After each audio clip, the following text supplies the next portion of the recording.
2023년 4월 17일 큐티 말씀입니다. 스가랴 6장 1절로 15절입니다. 내가 또 눈을 들어 본즉 네 병거가 두 산 사이에서 나오는데 그 산은 구리산이더라. 첫째 병거는 붉은 말들이, 둘째 병거는 검은 말들이, 셋째 병거는 흰 말들이, 넷째 병거는 어룽지고 건장한 말들이 메었는지라. 내가 내게 말하는 천사에게 물어 이르되 내 주여 이것들이 무엇이니까 하니 천사가 대답하여 이르되 이는 하늘의 네 바람인데 온 세상의 주 앞에 서 있다가 나가는 것이라 하더라.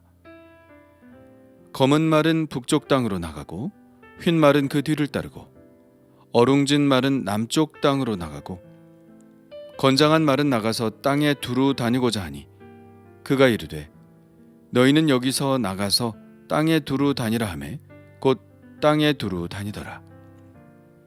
그가 내게 외쳐 말하여 이르되 북쪽으로 나간 자들이 북쪽에서 내 영을 쉬게 하였느니라 하더라. 여호와의 말씀이 내게 임하여 이르시되 사로잡힌 자 가운데 바벨론에서부터 돌아온 헬데와 도비야와 여다야가 스바냐의 아들 요시야의 집에 들어갔나니 너는 이날에 그 집에 들어가서 그들에게서 받되 은과 금을 받아 면류관을 만들어 여호사닥의 아들 대제사장 여호수아의 머리에 씌우고 말하여 이르기를 만군의 여호와께서 이같이 말씀하시되 보라 싹이라 이름하는 사람이 자기 곳에서 돋아나서 여호와의 전을 건축하리라. 그가 여호와의 전을 건축하고 영광도 얻고 그 자리에 앉아서 다스릴 것이요 또 제사장이 자기 자리에 있으리니 이 둘 사이에 평화의 의논이 있으리라 하셨다 하고 그 면류관은 헬렘과 도비야와 여다야와 스바냐의 아들 헨을 기념하기 위하여 여호와의 전 안에 두라 하시니라. 먼데 사람들이 와서 여호와의 전을 건축하리니 만군의 여호와께서 나를 너희에게 보내신 줄을 너희가 알리라. 너희가 만일 너희의 하나님 여호와의 말씀을 들을진대 이같이 되리라. 아멘. 오늘 말씀은 스가랴가 본 마지막 환상입니다. 첫째 환상에서는 네 말이 나왔다면 오늘 환상에서는 네 병거가 등장합니다. 네 병거는 산 사이에서 나오는데 그 산은 구리산이었습니다. 첫 번째 환상에서의 말들이 나온 출처는 하나님의 보좌였죠.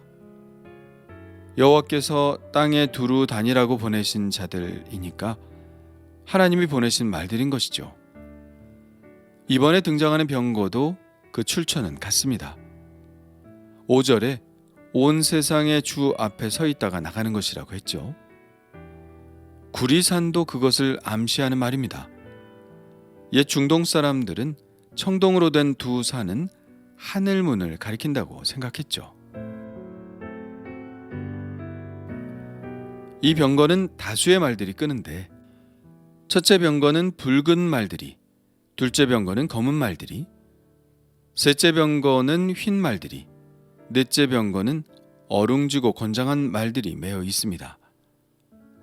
요한계시록 6장에서도 요한이 본 환상에서 말들이 등장하는데요. 거기서는 말들의 색깔이 중요하지만 스가랴의 첫 번째 환상에서도 말의 색이 중요한 의미를 띠지 않듯이 여기서도 말의 색깔은 중요한 의미를 갖지는 않습니다. 모든 병거와 말들이 다 같은 명령을 수행하고 있죠. 여느 때처럼 스가랴는 이 환상이 의미하는 바를 천사에게 묻습니다. 천사는 이는 하늘의 네 바람인데 온 세상의 주 앞에 서 있다가 나가는 것이라고 했습니다. 이 병거들은 사방으로 흩어질 것인데 검은 말들이 끄는 병거는 북쪽 땅으로 가고 흰 말들이 끄는 병거는 그 뒤를 따를 것입니다. 어룽진 말들이 끄는 병거는 남쪽으로 가고 건장한 말들이 끄는 병거는 동서남북 땅에 두루 다닐 것입니다. 곧 천사가 그 병거들에게 너희는 여기서 나가서 땅에 두루 다니라 명령하니 그 병거들이 땅에 두루 다니기 위하여 흩어졌죠.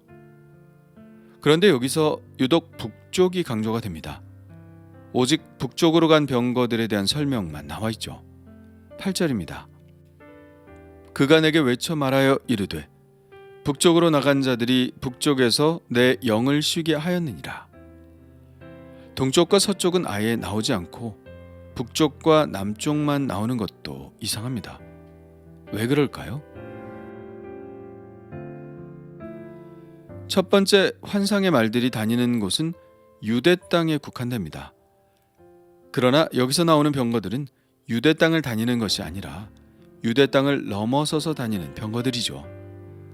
그렇게 볼 때 서쪽은 지중해라는 바다가 있으니 그리로 갈 필요는 없는 것이고, 동쪽이 없는 이유는 동쪽으로 가기 위해서는 북쪽으로 방향을 잡아야 하기 때문입니다.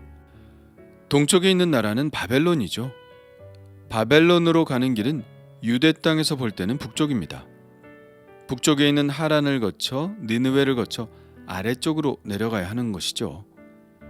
이렇게 가야 하는 이유는 바벨론으로 가는 길이 유프라테스 강을 끼고 있는 도시들을 거쳐서 가야만 하기 때문입니다. 동쪽은 긴 사막으로 이루어져 있어서 갈 수가 없죠.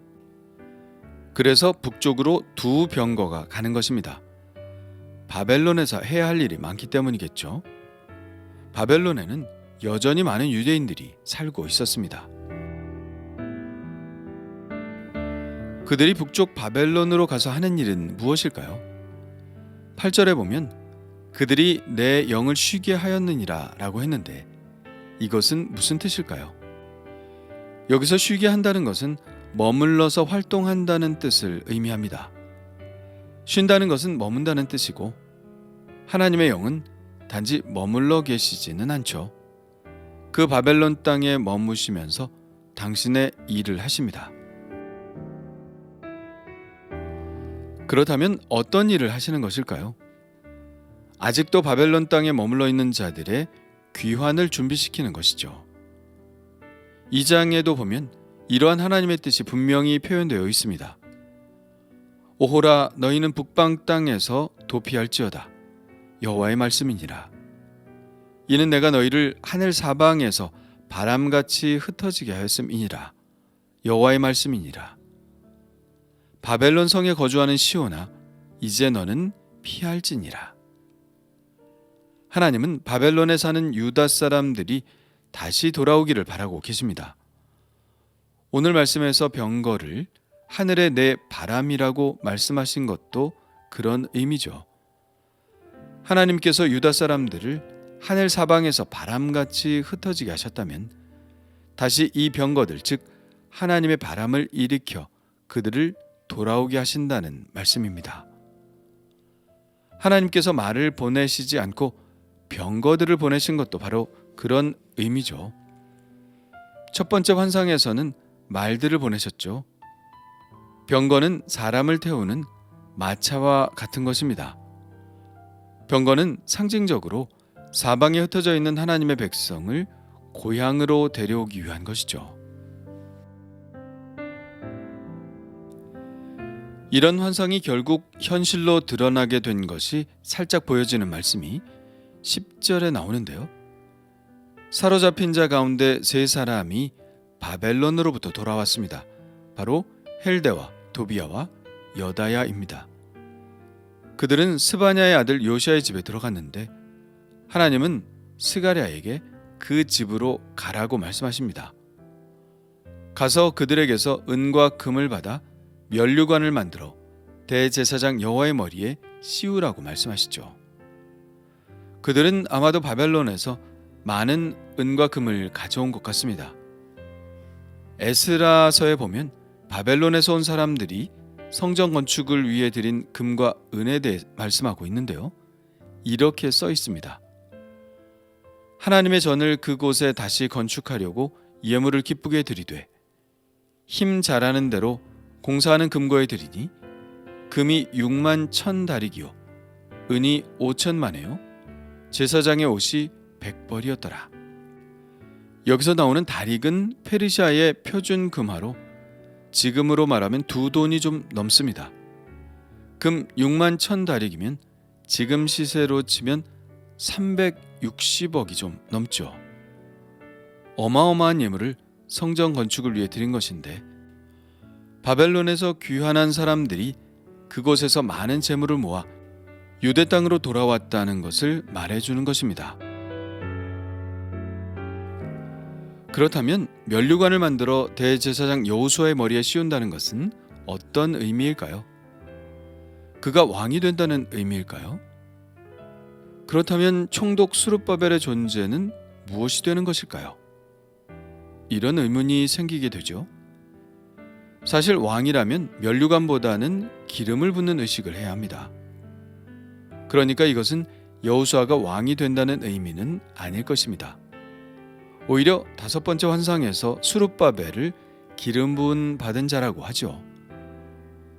기름 부음 받은 자 중에 여호수아도 포함되기는 하지만 그것은 왕으로서의 기름 부음이 아니라 대제사장으로서의 기름 부음이고, 왕으로서 행정의 수반으로서 기름 부음을 받는 것은 스룹바벨이었습니다.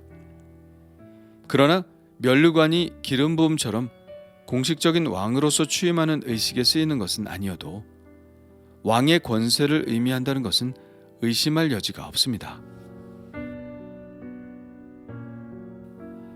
그런데 그 면류관을 여호수아에게 씌우면서 하나님이 하시는 말씀을 들어보면 그 면류관이 대제사장 여호수아에게 향하는 면류관은 아닌 것으로 보입니다.